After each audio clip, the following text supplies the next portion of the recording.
বর্ষা মৌসুম, বৃষ্টি লেগেই আছে। এই ভিডিও দৃশ্যটি বগুড়ার শেরপুরে পৌর শহরের উত্তর শাহপাড়া মহল্লায়। পেশায় খোকন একজন ছাতা মেরামতকারী, তার বাড়ি শেরপুর শহরেই।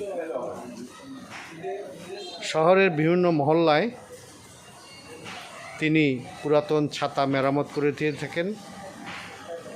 এতে প্রতিদিন তার অন্তত 500 থেকে 600 টাকা আয় হয়। দীর্ঘদিন ধরে তিনি এই পেশার সাথে যুক্ত। খোকনের পরিচিতি পুরো শেরপুর শহর জুড়েই।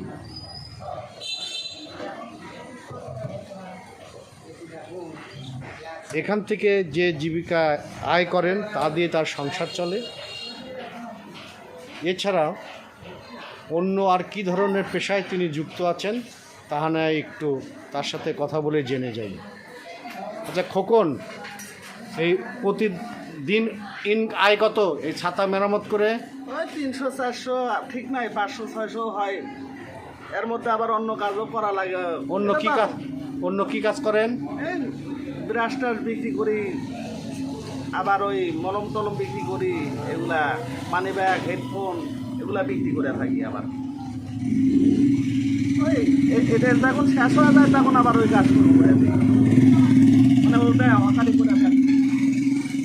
শুনলেন খোকনের কথা।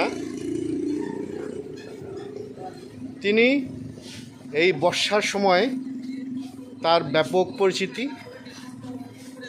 মহল্লায় মহল্লায় তিনি ছাতা মেরামত করে দিয়ে থাকেন। 500 থেকে 600 টাকা ইনকাম করেন। তাছাড়া তার আলাদা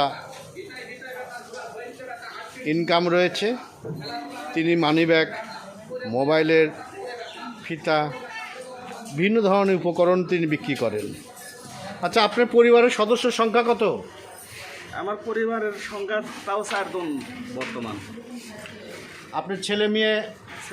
2 মেয়ে 1 ছেলে। তারা কেউ কি লেখাপড়া করে? হ্যাঁ, সবাই লেখাপড়া করে। কোথায় লেখাপড়া করে? কোন তো স্কুলে। কোন ক্লাসে? একজন 7-এ পড়ে আর একজন 2-এ পড়ে। হ্যাঁ, ওটা ছোট তো। আরেকটা তাহলে পরিবারের সদস্য সংখ্যা 4 জন। হ্যাঁ, 4 জন। শুনলেন, স্ত্রী সহ পরিবারের সদস্য সংখ্যা 2 সন্তান নিয়ে মোট 4 জন।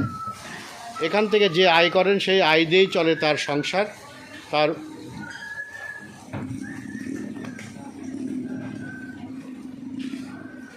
লেখাপড়ার পাশাপাশি পরিবারের নিকট স্বজনদেরও তিনি দেখে থাকেন। শুনলেন একজন ছাতা মেরামতকারী খোকনের কথা। তার বাড়ি শেরপুর শহরের উত্তর শাহপাড়া মহল্লায়।